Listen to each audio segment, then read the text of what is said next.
Hola, hola chiquillos, ¿cómo están? Espero que estén súper bien. Vamos esta semana nuevamente con un video. En este caso vamos a trabajar sobre los derechos de las personas, ¿ya? Y así ustedes pueden resolver la guía número 3. Los derechos humanos, chiquillos, son todas las facultades que tienen las personas. Son facultades que solamente tienen las personas. Estos derechos están contenidos en la Constitución política y son garantizados por el Estado. Ya son garantizados por el Estado a través de las instituciones, de ciertas instituciones, por ejemplo, los carabineros, el Ministerio de la Mujer, puede ser, o algunas asociaciones que tengan que ver con los derechos de las personas. ¿Ya? La clasificación de los derechos, estos se clasifican en tres. Existen los derechos de primera generación que son relativos a la libertad.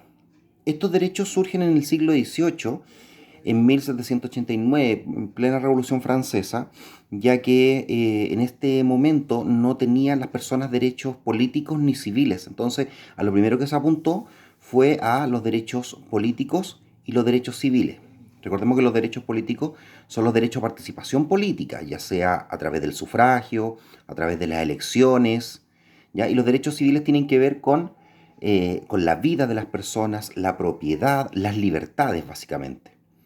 Los derechos de segunda generación tienen relación con la igualdad y estos derechos surgen a principios, a mediados del siglo XX aproximadamente, ¿ya?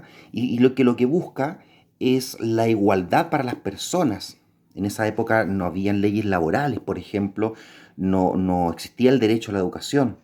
Entonces, a partir de ese momento se empezaron a existir estos derechos que tienen que ver con los derechos de la educación, los derechos al trabajo, ya por eso dice ahí derechos económicos, sociales y culturales. Y los derechos de tercera generación o relativos a la solidaridad tienen relación eh, con la paz y la justicia. Estos derechos se realizaron a finales del siglo XX. Básicamente tiene que ver un poco con todos los conflictos que hubo a mediados del siglo XX aproximadamente. Y las características para todos estos derechos son tres también. Estos son universales, inalienables e inherentes. Todos los derechos de primera, segunda y tercera generación tienen estas mismas características, que son universales, inalienables e inherentes. ¿Qué son universales? Lo universales quiere decir que todos los derechos son para todas las personas por igual. ¿Ya? Los inalienables son derechos considerados fundamentales que nadie puede negar, y acá están principalmente, como decía anteriormente, los derechos a la vida, la libertad y la propiedad. O sea, nadie puede negar esos derechos, nadie me puede quitar esos derechos. E inherentes quiere decir que nos corresponden solo por el hecho de ser humanos. No podemos decir no quiero tener estos derechos. Solamente por el hecho de ser humano tenemos estos derechos. Dentro de los derechos, los más recurrentes son los políticos, los derechos civiles y los derechos sociales, que los usamos a diario. Por ejemplo, el derecho político es el derecho a participar en el ejercicio del poder político como miembro de alguna institución del Estado, e investido de alguna autoridad pública o como elector de dichas personas. ¿Qué quiere decir esto? Yo puedo votar, ese es uno de los derechos políticos que tengo, puedo ser elegido en una elección pública como alcalde, como concejal, como presidente de la República, y también puedo participar o no en partidos políticos.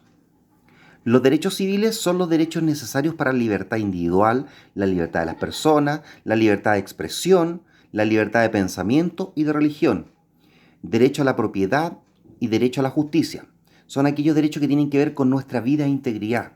Como lo dijimos anteriormente, los derechos a la vida, la libertad de pensamiento, todo lo que tenga que ver conmigo como persona. Y los derechos sociales son los que tienen todos los habitantes de un país. En esta categoría están los derechos de salud, educación, la cultura, el trabajo y la vivienda. Eh, Tienen que ver con todos estos beneficios que muchas veces tenemos por parte del Estado. Por ejemplo, subsidios también son derechos sociales. ¿Dónde están contenidos los derechos de las personas? Primero, los derechos de las personas están contenidos en la Declaración de los Derechos, la Declaración Universal de los Derechos Humanos. Esta declaración fue proclamada por la Asamblea General de las Naciones Unidas en París el 10 de diciembre de 1948. Y esto es posterior a las guerras mundiales. ¿Por qué? Porque en esa época se violaron muchos derechos de las personas. Entonces, a partir de esto, para que no volviera a pasar, se creó esta Declaración Universal de los Derechos Humanos. Y como dijimos también anteriormente, están contemplados en la Constitución Política. La semana anterior vimos la Constitución Política y dijimos que a partir del capítulo 3, ¿cierto? A partir del artículo 19 están contenidos los derechos de las personas. Bueno, chiquillos, espero que les haya quedado claro. Puedan sacar algunos ejemplos de acá del video y puedan resolver la guía. En la guía también hay más detalles respecto a los derechos de las personas. Chao, nos vemos la próxima semana.